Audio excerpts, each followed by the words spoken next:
할렐루야. 오늘 사무엘하 21장의 말씀을 통하여 하나님께서 저와 우리 모두에게 부어주시는 은혜가 체험되어지길 원합니다. 지금 21장에 보면 다윗 시대에 해를 거듭하여 3년 기근이 있으므로 라고 시작되어지고 있습니다. 계속해서 지금 어려움이 시작되어지고 어려움이 계속되어지는 것들을 우리가 확인할 수가 있습니다. 끝없는 싸움과 죽음, 슬픔, 그리고 또 배반, 계속되어지는 어려움 가운데에 엎친 데 겹친 격으로 3년의 기근이 있었다라고 기록되어 있는데요. 그때 다윗이 어떻게 하면 여호와 앞에서 이제 간구하기 시작합니다. 즉 여호와 앞에서 기도하고 있는 것이죠. 하나님의 뜻을 묻고 있는 다윗의 모습이 어찌 보면 굉장히 오랜만에 또 반갑게 여겨집니다. 다윗이 여호와 앞에 간구하며 여호와께서 말씀하십니다. 여호와께서 이르시되 이는 사울과 피를 흘린 그의 집으로 말미암음이니 그가 기브온 사람을 죽였음이니라 하시니라 라고 말씀하셨습니다. 사울이 저질렀던 일들이요, 하나님께서 택하셨고 기름 부으셨음에도 불구하고 그 이후의 일들을 보면 사울로 인하여서 경험되어지는 참 많은 아픔들이 있습니다.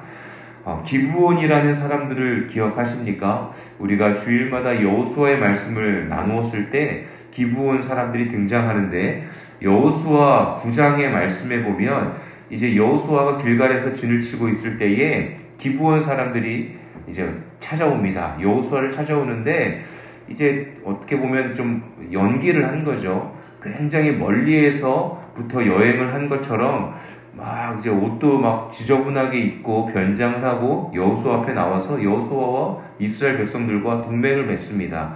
그 이유는 하나님께서 그들과 함께하고 계시다는 것을 이제 기브온 사람들은 알고 있었던 것이죠. 그러니까 그 전쟁 가운데서 분명히 본인들이 이제 죽을 수 있고 패할 것이 뻔하니까 이제 동맹을 맺습니다. 그런데 분명히 하나님께서는 여호수아 이스라엘 백성들에게 이방인들과 동맹 맺지 말라고, 그 지역에 있는 가나안 사람들과 동맹 맺지 말라고 말씀하셨는데 그 속임수에 넘어가서 동맹을 맺고 그들을 보호합니다. 그래서 나중에 이제 그 성읍의 가나안 성읍이 연합으로 기브온을 치려고 할 때에도 여호수아가 그들을 도와주고 그 기브온 사람들과의 함께 약속한 언약한 것들을 지켜 행합니다. 분명히 하나님께서는요, 어떤 언약과 약속에 대해서 분명히 중요하게 여기시는 것들을 우리가 성경의 말씀을 통하여서 확인하게 되어지는데요. 2절에 보면 이렇게 기록되어 있습니다. 기브온 사람들은 이스라엘 족속이 아니요 그들은 아모리 사람 중에서 남은 자라. 이스라엘 족속들이 전에 그들에게 맹세하였거늘 사울이 이스라엘과 유다 족속을 위하여 열심히 있으므로 그들을 죽이고자 하였더라. 이에 왕이 기브온 사람을 불러 그들에게 물으니라 라고 기록되어 있습니다. 분명히 이스라엘 족속들이 기브온과 맹세하였다, 약속하였는데 사울이 이스라엘과 유다 족속을 위하여 열심히 있으므로 라고 기록되어 있습니다. 사울이요 기브온을 학살한 사건들을 통하여서 하나님께서는 그 언약을 어겼으므로 이스라엘 백성들에게 3년 동안의 기근이 있다라고 지금 말씀하고 계시는 겁니다. 사랑하는 저와 우리 모든 성도님들의 삶 속에 무엇을 향하여 열심을 내느냐가 너무나 중요한 것이죠. 사울의 열심은요, 계속해서 그의 가문에 그리고 그의 자손들에게도 끊임없는 어려움을 가져다 주게 되어집니다. 그들은 늘 쫓기는 삶이었고 이제 어떻게 보면은 두려움 가운데 사는 삶이었습니다. 그래서 오늘 말씀에 보면 그러면 도대체 이제 어떻게 해야 하나라고 했을 때 이제 다윗이 이제 그들에게 묻는 것이죠. 이제 그 사람들을 부른 겁니다. 그래서 그들에게 물으니까 이제 이렇게 이야기하는 겁니다. 그들이 사울의 자손 7명을 달라고 하는 것이죠.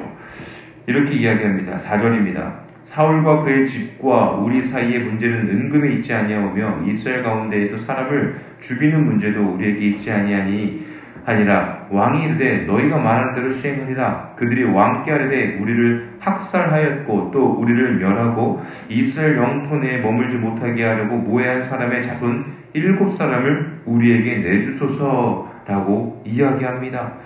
그래서요, 7절에 보면 이제 다윗이 이제 그렇게 하겠다고 합니다. 7사람을 죽였다고 합니다. 그런데 여기에서도 이제 다윗이 맹세한 것이 있습니다. 무엇을 맹세했습니까?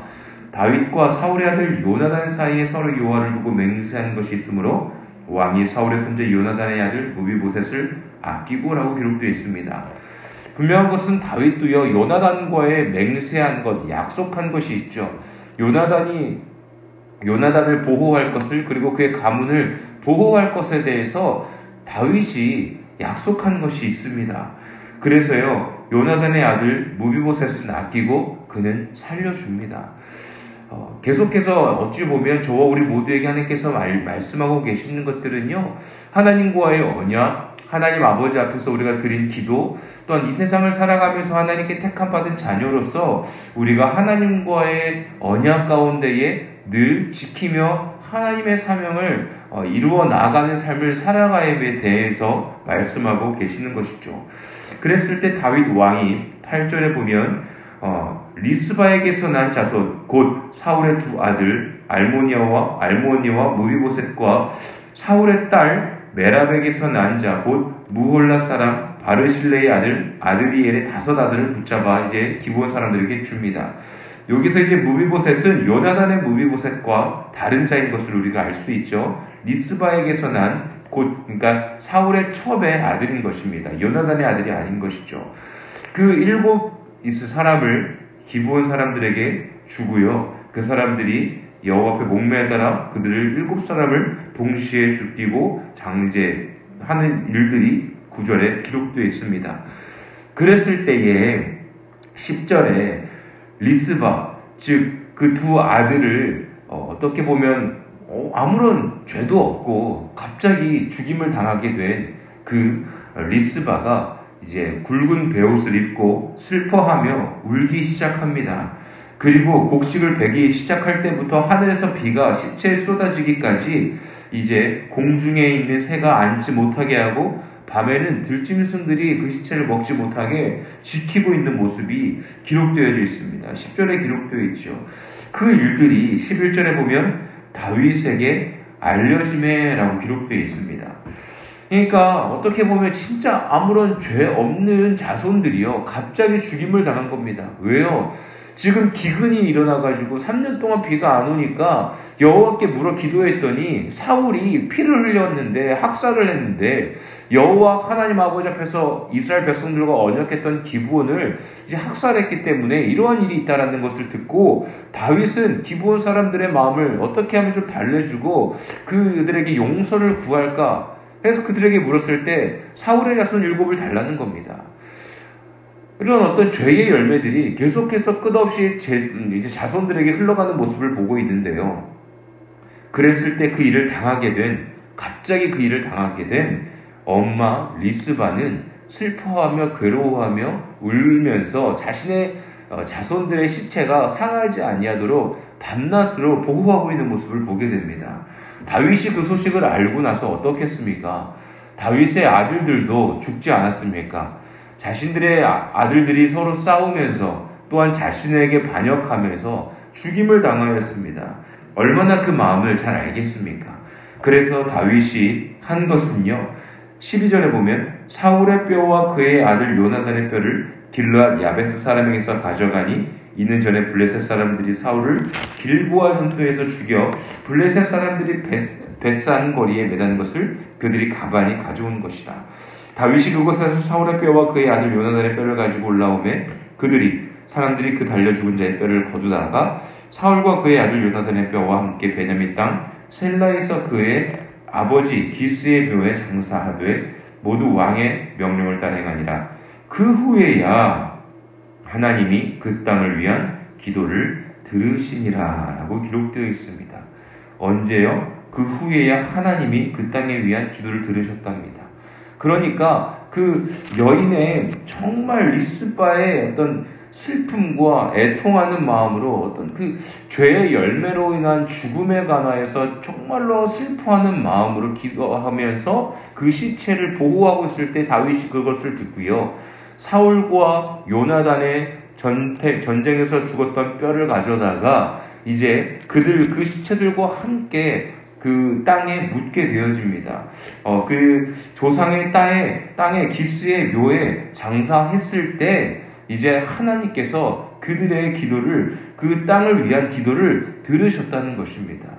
어찌 보면요, 그 여인의 눈물과 또한 기도와 또한 다윗의 마음이 이제 동하여서, 그 기도를 통하여서, 눈물을 통하여서 동하여서 사울의 뼈와 요나단의 뼈를 취하여서요, 이제 기스의 묘에 이제 다시 안장했을 때, 어찌 보면 그들의 죄 가운데에, 죽음 가운데에 하나님 아버지 앞에 회개하면서 하나님 아버지 앞에 그 모든 죄악된 모습들을 내려놓고 기도하는, 해결하고자 하는 모습들로 인하여서 하나님의 마음이 열리시고 그들의 기도를 들어주신 것이죠.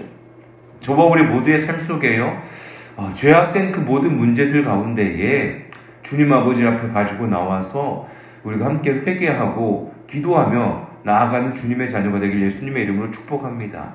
이 여인은 얼마나 어이가 없겠습니까? 첩이었던 그 여인, 리스바의 여인의 마음 가운데는 얼마나 아픔이 있었겠습니까?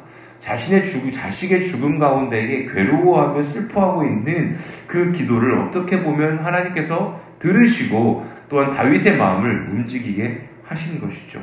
저와 우리 모두의 삶 가운데 이러한 간절한 기도가 우리의 삶 속에 늘 울려 퍼지길 원합니다. 더 나아가서요, 우리의 삶 가운데 죄로 말미암아, 사울의 죄로 말미암아 그 무고한 아무런 이유 없는 열심, 정말로 하나님이 우리에게 주시는 어떤 사명을 향한 열심이 아닌 자신의 욕망을 위한 열심으로 인하여서 그의 자자손손들이 괴로움 가운데에 놓여져 있는 모습을 보게 되어집니다.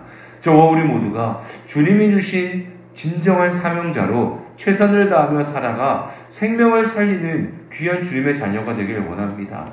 우리의 가정이, 우리의 일터가 하나님이 주신 그 은혜의 선물 아니겠습니까? 그렇다면 하나님께서 주신 귀한 선물을 생명을 살리면서 주님이 주신 사명, 또한 이 땅 가운데에, 이 세상 가운데에 하나님의 나라의 확장을 위하여서 쓰임받을 수 있는 믿음의 자녀가 되길 예수님의 이름으로 축복합니다. 그러하여야 우리는 하나님이 보시기에 합당한, 그리고 오늘의 말씀, 그 땅을 위한 기도를 들으셨다라는 것처럼 우리가 이 땅 가운데서 살아가면서 하나님께서는 우리의 기도를 들으시고 응답하실 줄로 믿습니다. 예수 그리스도를 이 땅 가운데 보내주셨습니다. 십자가의 은혜를 저와 우리 모두에게 허락해 주셨습니다. 그렇다면 그 십자가의 은혜를 의지하고 우리가 신뢰하며 하나님이 주신 그 크신 사랑을 의지하며 이 땅 가운데서 죄를 멀리하고 주님이 주신 영광의 은혜를 위하여 살아가는 저와 우리 모든 성도님들 되시기를 예수님의 이름으로 간절히 축복합니다. 아멘.